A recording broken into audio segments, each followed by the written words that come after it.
दोस्तों नमस्कार, मेरा नाम प्रशांत है और आप देखना शुरू कर चुके हैं भारत एक सोच। उत्तर प्रदेश के सियासत में एक ऐसा नाम जिसको आप इग्नोर नहीं कर सकते, और इग्नोर इसलिए नहीं कर सकते क्योंकि सियासत के बड़े बड़े माहिर खिलाड़ियों ने भी उनका लोहा माना है। नाम है चंद्रशेखर आज़ाद। चंद्रशेखर आज़ाद जब से सांसद बने हैं और जिस तरीके से वो चुनाव जीते हैं, उसके बाद से लगातार ये सवाल उठ खड़े हुए हैं कि क्या अब इस देश की दलित राजनीति में या उत्तर प्रदेश की खास तौर पर दलित राजनीति में एक नए चेहरे का उदय हो चुका है। क्या बहुजन समाज पार्टी का कोई सक्सीडर आ गया है? क्या चंद्रशेखर आज़ाद को उस तरीके से लोग देख रहे हैं? अच्छा, बात सिर्फ इतनी नहीं है, बात समाजवादी पार्टी से भी जुड़ी हुई है। आप सभी को पता है कि 2022 में समाजवादी पार्टी और चंद्रशेखर आज़ाद की बात बनते बनते रह गई थी, और चंद्रशेखर आज़ाद लगातार इस कोशिश में हैं कि किसी तरीके से दलित और मुसलमानों का कॉम्बिनेशन बन जाए।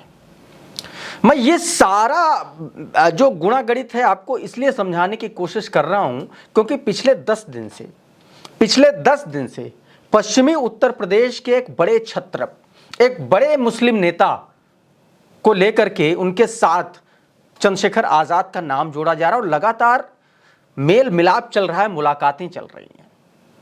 चंद्रशेखर आज़ाद पिछले 10 दिन में तीसरी बार फिर से मुलाकात करने पहुंच गए सीतापुर जेल में आजम खान साहब से। सफल हुआ, मेरी मुलाकात हुई, काफ़ी लंबी बात हुई और मेरा पूरा जो है ध्येय इस बात पे था कि उनकी तबीयत कैसी जी, क्योंकि मेरा उनका राजनीति से अलग जी एक बहुत करीबी दोस्ताना पारिवारिक रिश्ता है जी। तो मैं उनके मामलों को भी देख रहा हूँ जी। जिस तरह से बकरी चोरी कराने में 10 साल की सज़ा,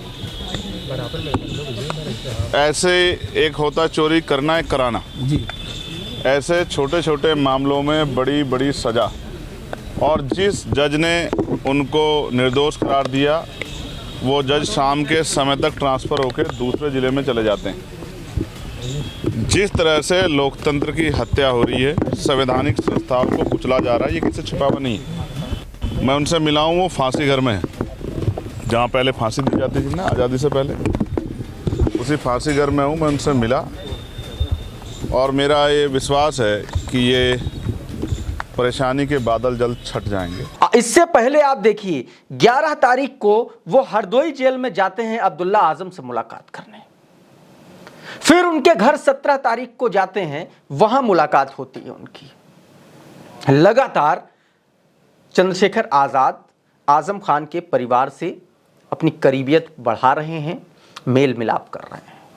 मीडिया जब पूछता है तो कहते हैं कि हमारे बुरे वक्त में, याद रखिए, जवाब जरूर ध्यान रखिएगा, बार बार चंद्रशेखर आज़ाद मीडिया के सामने एक लाइन दोहराते हैं कि जो आदमी, जो शख्स, जो व्यक्ति मेरे बुरे वक्त में मेरे साथ खड़ा था, खड़ा है, हम उसके साथ हमेशा खड़े रहेंगे, जी जान से खड़े रहेंगे।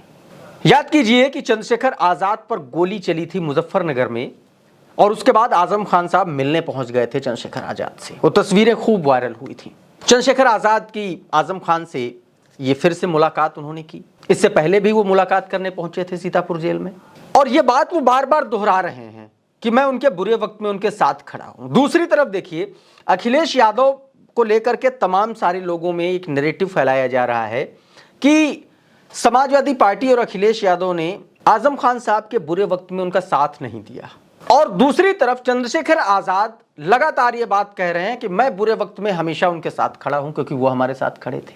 अब राजनीतिक विश्लेषक ये मान रहे हैं कि चंद्रशेखर आज़ाद जो है वो उत्तर प्रदेश में दलित मुस्लिम गठजोड़ के जरिए, उसके आसरे अपनी पार्टी को फलक तक पहुंचाने की कोशिश कर रहे हैं। और दलित मुस्लिम गठजोड़ उत्तर प्रदेश में जब जब हुआ है, तब तब राजनीतिक दलों को बहुत अच्छा खासा फायदा हुआ है। मान्यवर कांशीराम साहब जब उत्तर प्रदेश में पैर जमा रहे थे बहुजन समाज पार्टी के लिए, उस वक्त भी उन्होंने दलित मुस्लिम गठजोड़ किया।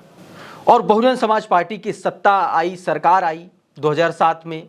4 बार खुद मुख्यमंत्री रही मायावती जी, 1 बार पूर्ण बहुमत की सरकार 7 वाली बनी। चंद्रशेखर आजाद को और ये जो सरकारें बनी वो दलित मुस्लिम गठजोड़ की वजह से ही बनी।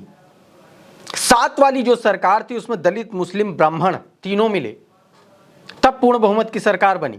और अब एक बार फिर से चंद्रशेखर आजाद उसी फॉर्मूले पर काम कर रहे हैं, ऐसा राजनीतिक विश्लेषकों का मानना है। क्योंकि पश्चिमी उत्तर प्रदेश में तमाम सारी ऐसी सीटें, लगभग पश्चिमी उत्तर प्रदेश में 122 123 विधानसभा सीटें आती हैं, उनमें से 100 से ज्यादा ऐसी सीटें हैं जहां पर मुसलमानों का बहुत अच्छा प्रभाव है। और दलित और मुस्लिम अगर एक साथ आ जाते हैं तो वहां पर उस कैंडिडेट की जीत सुनिश्चित हो जाती है।